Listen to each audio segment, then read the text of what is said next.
Bom, no momento em que a gente está, a gente já conseguiu calcular transformada de Fourier de sinais como rect, sinais aperiódicos de uma maneira geral, certo?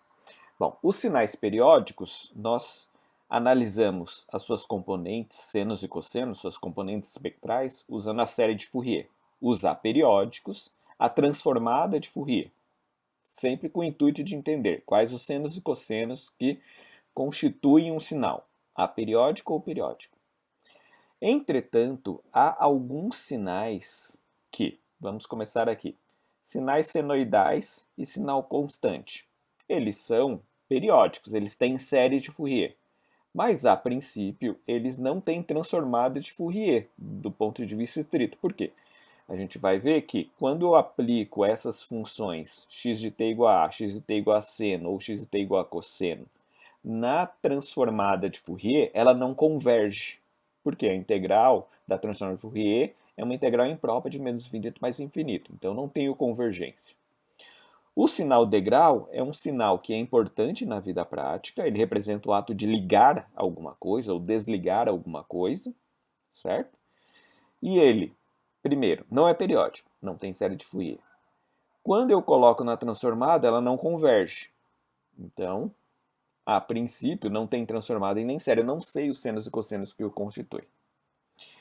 Este quarto sinal, ele é apenas um sinal que vai nos ajudar a representar o sinal degrau, certo? Então a gente pode entender o sinal x de t igual a sinal de t como uma variante do degrau, ou seja, herda os mesmos problemas. Bom, como eu consigo algo que se pareça com a transformada ou com a série para esses sinais? Eu vou fazer o uso de um fator de convergência. Tá? A gente vai ver como aplica aqui em alguns exemplos. Eu vou calcular a transformada de Fourier desses quatro sinais usando esse dito fator de convergência. Este valor menos sigma, ou particularmente o valor sigma, eu vou fazer ele tender a zero. Ele vai ser muito pequenininho, quase zero. E aí eu aplico um limite. E a gente vai verificar. Notem o módulo de t, eu vou desenhar essa figura já na sequência.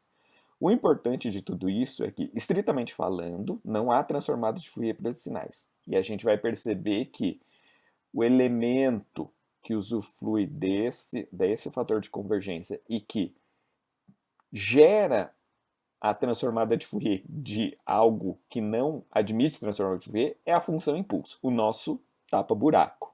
Então, a função de impulso tem como característica permitir que nós construamos a transformada de Fourier de sinais que geram falhas de convergência na integração da transformada de Fourier.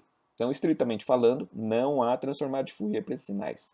O que há é como eu menciono sempre, acochando para a gente ter algo que a gente chama de transformada de Fourier, ou transformada generalizada, admitindo a função impulso, como a gente vai ver. Eu vou já mostrar agora na sequência os resultados e daí eu vou calcular em vídeos posteriores uma a uma essas transformadas. Então veja, presença da função impulso, presença da função impulso, certo? Valor que vai para infinito justamente porque eu tenho problemas de convergência, presença da função impulso, tá? Tudo isso porque eu vou utilizar esse dito fator de convergência e no resultado final vou aparecer função impulso.